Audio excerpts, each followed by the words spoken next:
Talaga bang nawawala na ang patriotismo sa Philippine basketball? Yan ang tanong ng Spin na ginamit si Kai Sotto bilang halimbawa dahil sa kanyang hindi paglahok sa Gilas Pilipinas para sa FIBA 2027 World Cup Asian Qualifiers. Pero mahalagang linawin, hindi natin alam kung talagang ayaw ni Kai maglaro. Maaaring gusto niya pero pinipigilan siya ng management, ng kanyang agents o ng kanyang professional club dahil sa injury risk, kontrata o ibang obligasyon.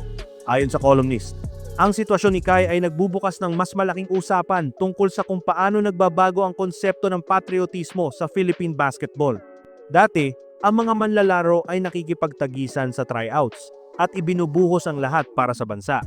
Ngayon, ang mga desisyon ay kadalasang nakaangkla sa professional at managerial considerations at hindi sa personal na kagustuhan ng manlalaro.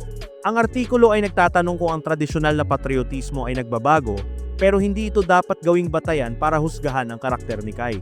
Sa halip, ipinapakita nito ang mas komplikadong realidad ng modern Filipino basketball kung saan ang pagmamalasakit sa bansa ay nakasalalay hindi lang sa puso ng manlalaro kundi pati sa mga patakaran, kontrata at professional commitments.